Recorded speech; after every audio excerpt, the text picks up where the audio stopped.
Welcome, ladies and gentlemen, to this episode of Natquascape. In today's video, we're going to be scaping this mini Flexi M to create Natquascape number 2. So, please guys, stay tuned.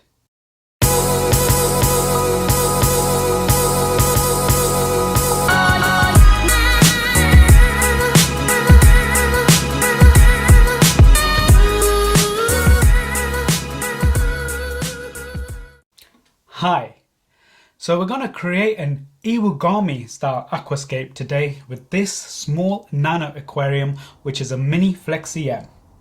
If you have not seen me scape this tank before, then please check out Natquascape number 1 in this link above. So today we're going to be using mainly an ADA style substrate system with some tropical soil. And I'm going to create an Iwugami style aquascape using some grey mountain stone. So one thing to consider when you are scaping is one, where are the pipes and the rest of the hardware going to sit in the tank? And you want to make sure that doesn't interfere with the scape. The second thing is you need clearance for getting your hands in to do maintenance, in particular to clean the glass, the corners of the glass and all the edges of the glass. So they're the two main things I think one needs to consider when scaping the tank. In addition, if you're going to have CO2 that is injected into the aquarium, there are two options. You can have CO2 that is dispersed through the lily pipes, what we call an inline CO2 system, or you can have a CO2 diffuser sitting with a suction cup in the tank. The other thing that you need to monitor is CO2 levels, in which case you will need a CO2 drop checker. So the instructions say that you add 3 level spoons for a 60 centimeter aquarium and 9 level spoons for a 90 centimeter aquarium. I'm going to treat this as a 30 centimeter aquarium, so I'm going to add about 1.5 spoons each. So let's start adding in the Payday W. Make sure that you don't get the material, the substance at the edges of your aquarium. Try and keep them away from the edges.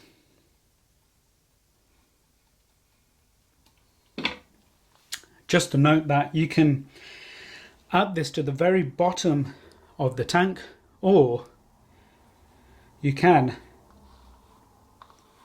add some of it onto the base layer. I'm going to do the same with the Payday P. So again, just 1.5 spoons using the spoon provided.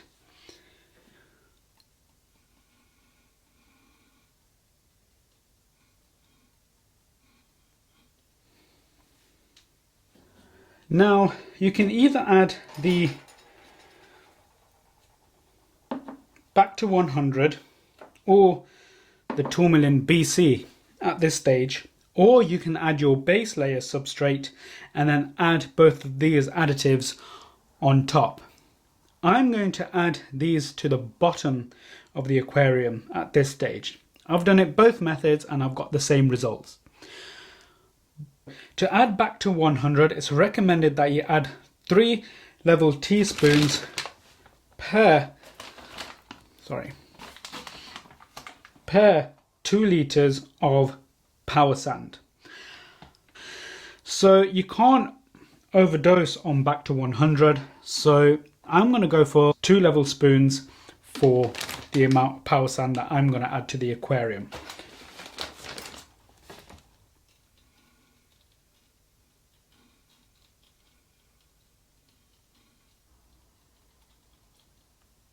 So, you know, in a nano aquarium, if you get a bottle of ADAs back to 100 and all the other ADA additives and the Payday P and the Payday W, your bottle will go a long way depending on the amount of times you want to rescape the tank.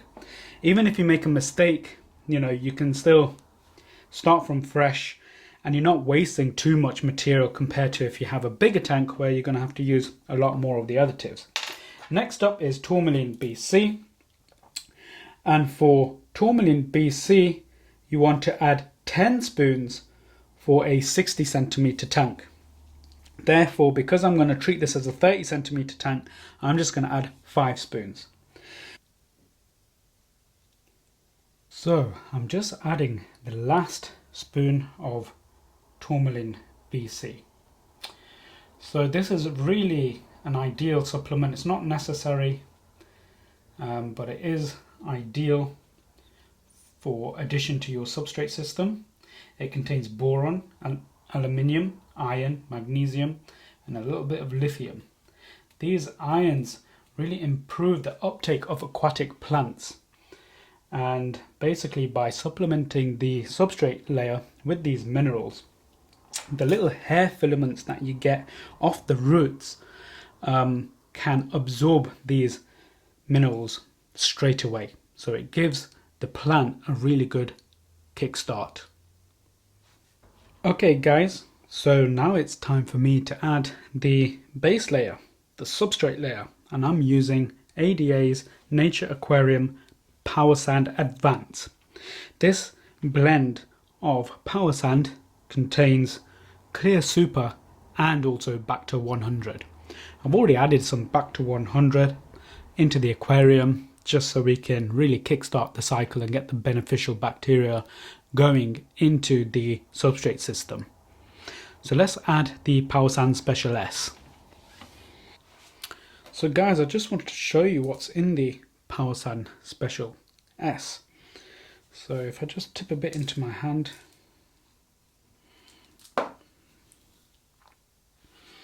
we can see that we have some little kind of rocks, and we have this soil kind of peat material. In total, I've probably only used about 400 milliliters if you've got a, well, I've got a 100 milliliter measuring jug here. So not much at all for this nano aquarium. Okay guys, so we've added in the power sand. I'm just gonna make sure that most of it is away from the edges. Make sure that even the power sand is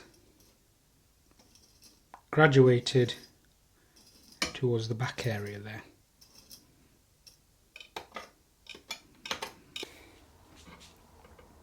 In fact, it's just easier to do it in my hand, hey?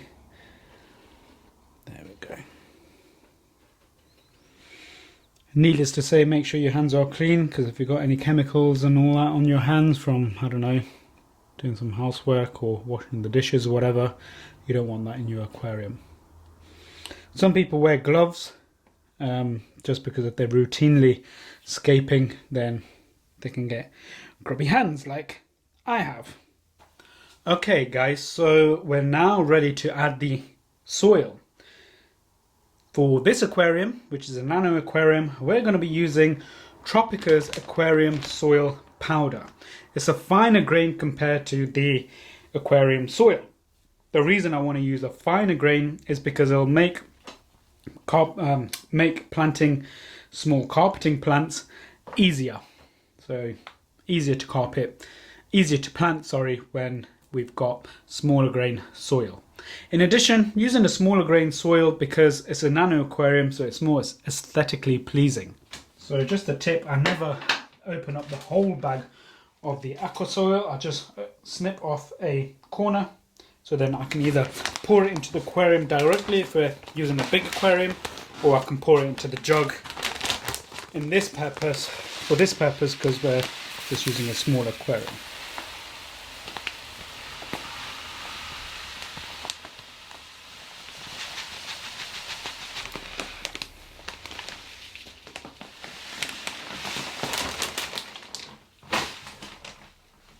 Minimum spillage, always a good thing.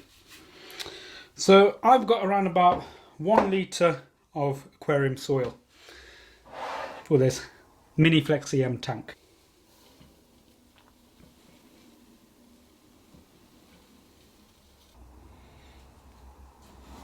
So normally what you would do is pour the soil on the edges first and then in the center of the aquarium. But because this is a nano aquarium and there's not much height for the soil to disturb the base layer, you can just literally add it in. If you've got a bigger aquarium and the height of your tank is higher, then obviously when you pour the soil in from a certain height, that might disturb the base layer. So that is 1 litre of aqua soil. So for good carpet plant growth, you want at least, 3 inches of aqua soil, I would say. At least 3 inches. And so, I mean, with 1 litre of aqua soil, look how much coverage I get in a nano aquarium. When you're learning to scape and when you're learning to use materials and you're learning to use CO2 and you're learning to use substrate additives, etc., and plants, always start off with a small aquarium, I would recommend, so that you can learn from the process. If you start with big aquariums and you need more soil, you need more additives, and if you make mistakes in the beginning, which trust me you're going to make, it's a natural process, then it's not very cost effective. I personally would start with a small aquarium and then build yourself up once you start learning. Start off with using easy to grow plants, Bucephalandras, Anubiases, easy to grow stem plants, some Crips. Start off with those.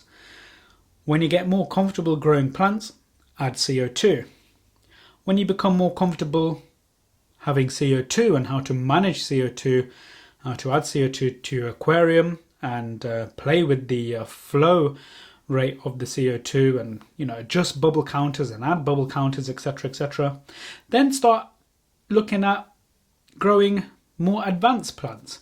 Now that you have CO2, start experimenting with different additives and liquid fertilizers as well.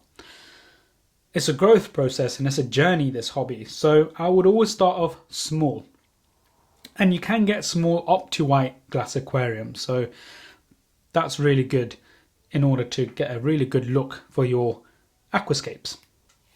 So I'm just going to go ahead now and add some more aqua soil. So in goes some more soil.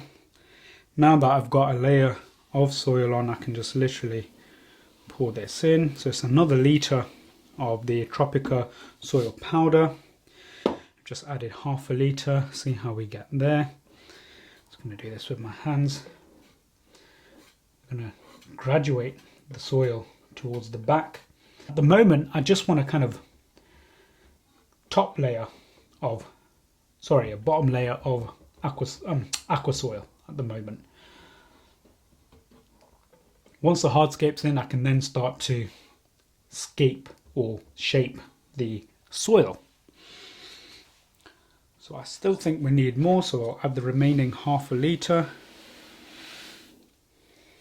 Now I will start using a sand flattener, so I think we've got a good level of soil at the front. Okay, so here we've got around about 1.5 inches, so I still think we need more soil.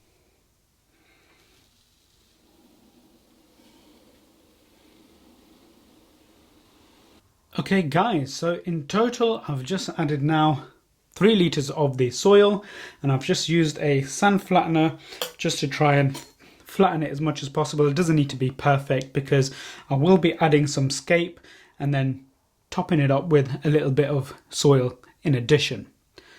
So now we're ready to add the hardscape. Okay guys, so I'm going to be using a selection of grey mountain stone. I'm particularly keen on using this piece in the Aquascape. See how that works out. Okay guys, so I'm just going to start rearranging the stones, seeing what kind of composition I can come up with.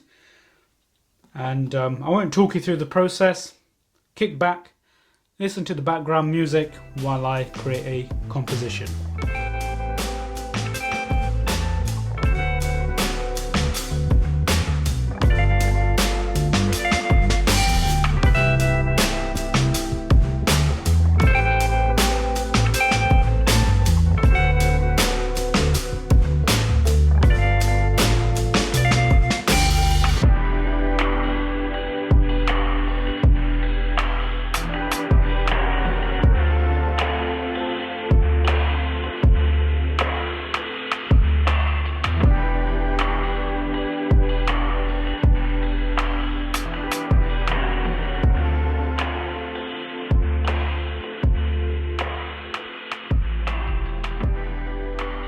Okay guys, so I've just added in this piece.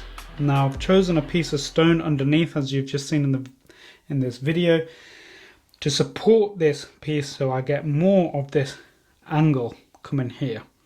So I'm going for a kind of triangle composition at this end of the aquarium, which will be supplemented with a potential smaller triangle composition maybe coming up at that end, so that we have a more, instead of all lines in harmony, we're going to have a slightly distressed look. But I really want to get some height on this. So the height is approximately 1/3 down from the top of the aquarium. If I look from the top, I can see that this focal point is 1/3 of the way in from the front of the aquarium. So I've got this focal point off center. The point is 1/3 when we're looking at the depth of the aquarium. And yeah, I think that might work well. I've still got some space to put some hardscape and plants around here. It's quite a focal rock, but it has lots of grain, and what I like about it is that we can cast light upon here, and I've got some nice shadows at this end of the aquarium as well. So I could move it further back just so that we can see the light. And at that point, this focal point is in the middle of the top of the aquarium, which is not what I want. If I do that, that brings it back off center at the top, so that looks fairly decent. I've got space at the back here, obviously lots of pipe, all the lily pipes can fit. Okay, so let's carry on, shall we? I'll get the next piece in. Okay, so I've just added a couple of pieces here and this piece to support this rock further and to raise this rock a little bit, so just to make sure that we're 1/3 down from the top of the tank. So if we were to have a look, then that's from the top of the tank, we're 1/3 there, that's the other 1/3, and then that's the other 1/3 of the tank. So we are 1/3 of the way at the top, and we are off center from above the tank as well, so that's good. I've got a line following here, I've got a line following there. I may not keep this. I might have smaller rock work here in this as the main focal point. We'll just come up with a composition, keep on playing with the rocks until we're happy. Here is the scape from another view. If I just turn that so it's head on, there we go. Yeah, so you can see that point is 1/3 of the way in from the tank. The tip is 1/3 of the way from the top of the tank. And you can see how deep the substrate is. So it's around about 3.5 inches at the front, going up to a total of 6 inches at the back. I wasn't really happy with that composition once I went and got a quick cup of coffee and came back. So the problem was that, you know, most of the rocks, I just wasn't pleased with how they were placed in the aquarium. Still not 100% there, so I'm going to carry on playing around with the rock composition until I'm kind of happy. So at the moment we've got 7 rocks in view and a supporting rock, so that's 8 rocks, but only 7 of them are in view. So I'll keep on playing with the composition until I'm happy with something that I've got.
Okay, so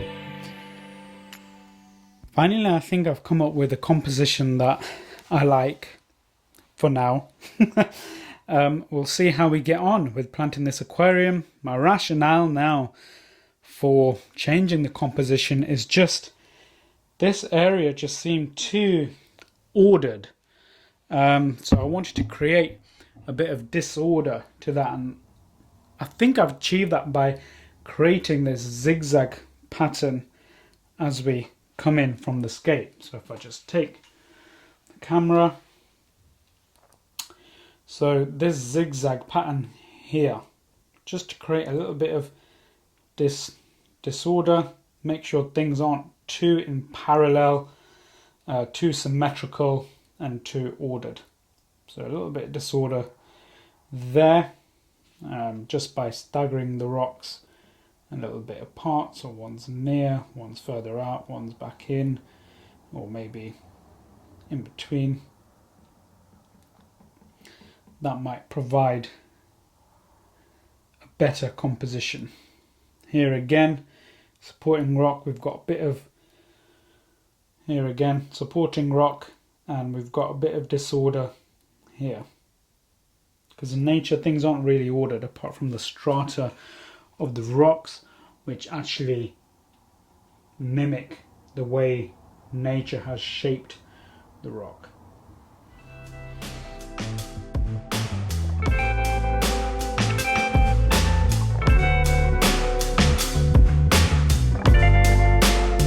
So that is the end of part 1, where we've done the hardscape. Join me next week in part 2, where we will be planting the aquarium. Till then, take care.